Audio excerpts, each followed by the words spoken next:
Brian Engle is with us talking about the new Jacobetti Home for Veterans in Marquette coming, soon. Good morning to you, sir. Hey, good morning, Jack. Thanks for having me. Yeah, thanks for doing this. The announcement yesterday that you have a site, and let's talk a little about what has happened since you and I spoke last when we were informed that the previous site, the Cliffsdale site in Marquette, was not going to work out. Yeah, so a lot has transpired since then, and we still have a journey ahead of us, but we're excited to share that we have entered into we have a signed purchase agreement with some sellers in Marquette Township, and that will be the future site of Michigan Veteran Home C.J. Jacobetti.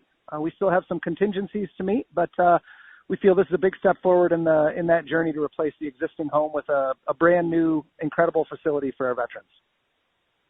Okay, so this one will be out of town slightly, but there's a lot over there. Talk to me about this new location and what are some of the positives that led to this happening. Well, it's a little over 38 acres, undeveloped, still in the immediate vicinity of the Marquette area. So it's from our veterans' quality of life standpoint, we're near services, entertainment, all that, the events at Northern Michigan University, the restaurants, all that Marquette and the area have to offer. But also it's minimally disruptive for our, the robust volunteer network we have, the staff commutes from either direction, families visiting their veterans. So we believe it is an ideal site, and we're excited to move forward. Give me an overview of what this new facility will bring for our veterans.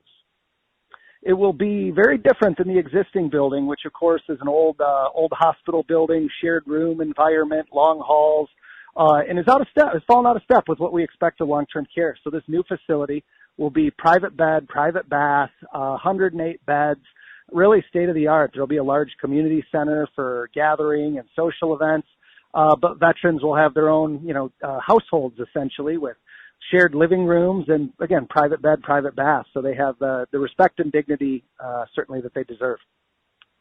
Give me some of the details of the arrangements for this land and how it came about as far as the donation part and the investment part on the state's part. Yes, this is the pieces all fell together incredibly well. I mean, when the Cliffsdale site fell through, it was back to the drawing board in some respects, but we started exploring some of those alternate sites, and this was one of them. And, we had approached the owners of that property, and they had been really seeking for the past few, if not several years, of a way to leave a legacy for their late veteran father, Edward Scott, who was an Army veteran, leader in the community. And the pieces just started coming together, and they saw this as an incredible opportunity to donate a significant portion of that parcel in honor of their late father. And we're honored to be a part of this partnership with them and carry on his legacy for years to come through our work. And the last question now for you, Ryan, is timetable. What are we looking at here? Well, there's some contingencies that need to occur. We need to get the site approved by the federal VA. We need to make sure we receive federal grant funding again this year, which we should know hopefully later this summer, early this fall from the federal Department of Veterans Affairs. But if all the pieces, the dominoes fall appropriately, we could be breaking ground by spring 2025, 3-year construction, and opening a new home 3 years after spring of 2025, potentially.